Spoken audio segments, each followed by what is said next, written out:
नाज़रीन कराम, FB मल्टीफेयर TV की जानिब से अब्दुल बासित की तरफ से मोहब्बत भरा सलाम और खुश आमदीद। आइए चलते हैं हालात आज़रा की तरफ। जैसा कि नाज़रीन आपको मालूम है कि ईरान और इसराइल की जंग जो है ये ज़ोर शोर से जारी है, और आपको पता है कि पुतिन और ट्रंप जो हैं वो दोनों एक दूसरे के मुखालिफ नज़रिया पे कायम होते जा रहे हैं। ट्रंप का नज़रिया ये है कि उसके अदारे जो इंटेलिजेंस के हैं वो झूठ बोल रहे हैं। ईरान के पास जो है वो इतना मवाद मौजूद है यूरेनियम का कि वो चंद दिनों में बल्कि 2-3 हफ्तों में ही एटम बम तैयार कर सकता है। तो लिहाजा उसे जो है मज़ीद वक़्त देना जो है ये बहुत ख़तरनाक होगा। दूसरी तरफ जो पुतिन है वो कह रहा है कि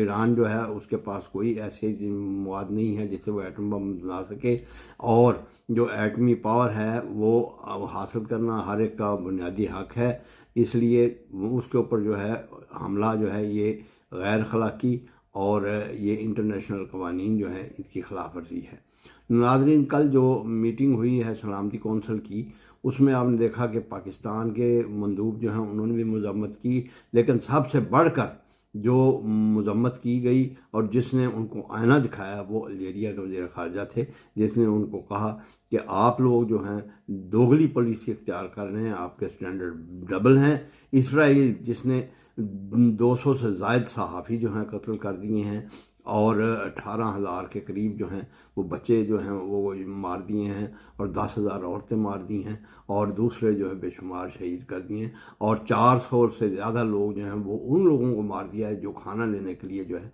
वो खड़े हुए थे, लेकिन आप में से किसी ने भी उसकी मजम्मत नहीं की है। और इसी तरह जो है उसके पास एटम बम है, उसने जो है हर जगह दस्तखत करने से इनकार किया है, और इंटरनेशनल एटॉमिक एजेंसी जो है उसके जो इंस्पेक्टरान हैं उनको दाखिले की इजाज़त भी नहीं दी, ना उनसे इंस्पेक्शन करवाते हैं, लेकिन उसके ख़िलाफ़ कोई एक्शन नहीं लिया गया। लेकिन ईरान जो है जिसने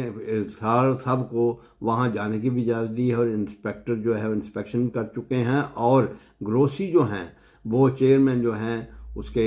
इंटरनेशनल एटॉमिक एजेंसी के, वो कह भी चुके हैं कि उनके पास कोई ऐसा हथियार नहीं, कोई शायद नहीं मिले, लेकिन इसके बावजूद इसराइल की जो है वो मदद कर रहे हैं और इसराइल की मजम्मत तक नहीं कर रहे कि उसने इंटरनेशनल कवानीन को जो है उसके बलाए ताक रख के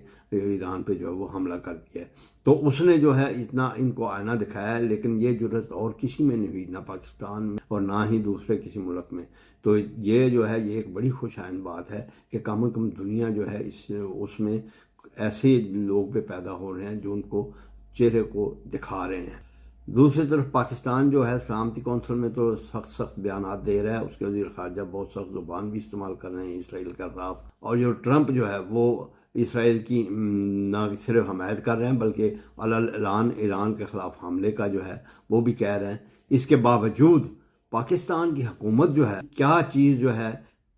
तंग कर रही है कि उनको ट्रंप जो है वो इतना महबूब हो गया है, बल्कि नामजद भी हुकूमत पाकिस्तान ने उसको कर दिया और उसकी सिफारिश कर दिया कि इसको दिया जाए, क्योंकि इसने इंडिया और पाकिस्तान की जो है एटमी वार जो है उसको रोका है। हालांकि कि उसने जो वार रोकी है वो किस लिए रोकी थी, और दूसरी बात यह है कि ये जंग जो रुकी है तो ये कोई पाकिस्तान के मुफाद में या इंडिया के मुफाद में नहीं उसने रोकी, ये उसने इसलिए रोकी कि इसराइल ने ईरान पे हमला करना था। ये देखें कि अमन का नोबल प्राइज़ हुकूमत पाकिस्तान उस शख्स को सिफारिश कर रही है जो एक और इस्लामी मुल्क जो है उसके ऊपर नाजायज़ जो है हमले की हमायत कर रहा है, और ये धमकी दे रहा है कि उसको जो है ऐसा सबक सिखाया जाएगा कि अगर उसने गैर मशरूत जो हथियार ना डाले तो उनके लिए ये बहुत गमनाक बात होगी और बड़ी अंदोनाक उनका अंजाम होगा। कि पाकिस्तान को ऐसी कौन सी जल्दी पड़ी हुई है, वो देख के उन लेते कि ईरान के बारे में उसका रवैया क्या है। जो ही जो है हमारे चीफ ऑफ स्टाफ जो हैं उनसे मिले हैं और उसको दोहराना दिया है, उसने उनकी तारीफ़ की है, उसने पाकिस्तान की तारीफ़ की है,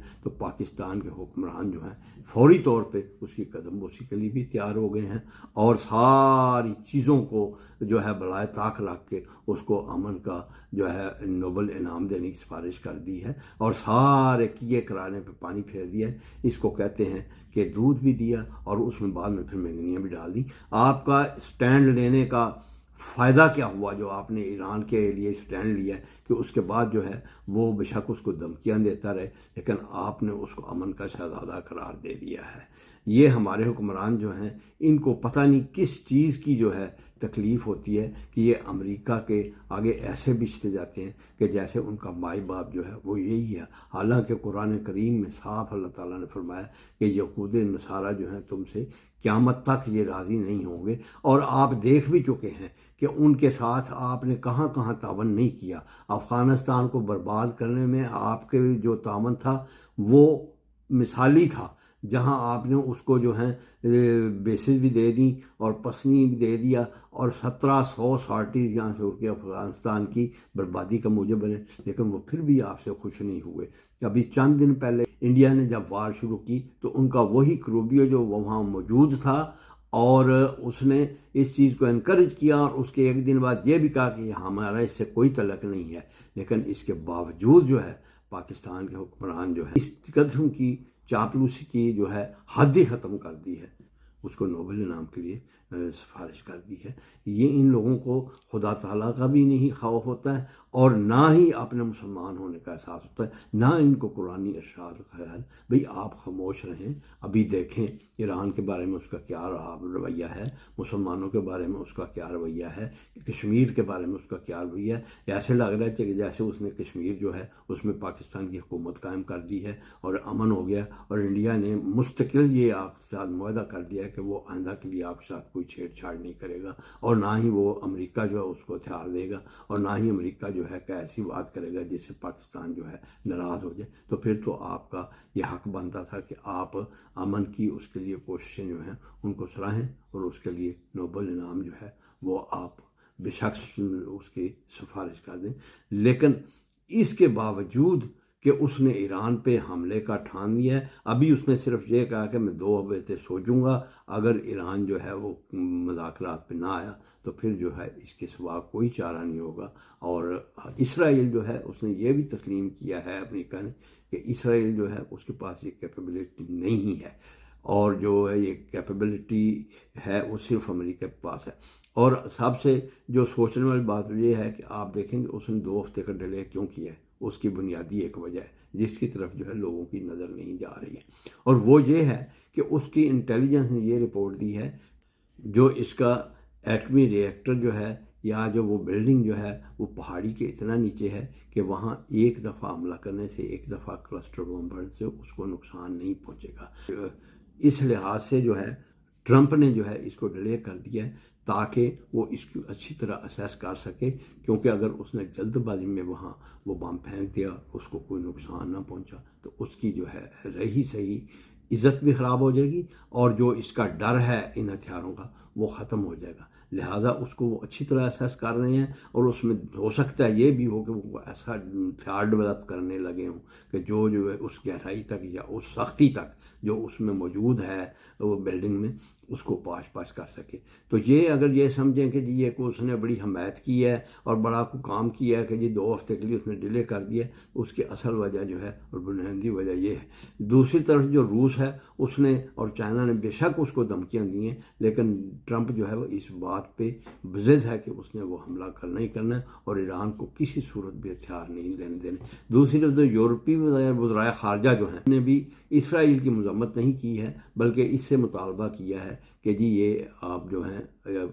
सरेंडर करें और मुज़ाकरात की मेज़ पे हैं। जबकि वज़ीर ख़ारजा ने कह दिए कि इसके दिफा पे बातचीत का सवाल ही पैदा नहीं होता जब तक वो जो हमले बंद ना किए जाएँ। तो नाज़रीन आपका तबसरे का इंतज़ार रहेगा कि आप बताएं कि ये हमारे हुक्मरानों का रवैया जो है ये किस हद तक दुरुस्त है और किस हद तक आप इसको चापलूसी में शुमार कर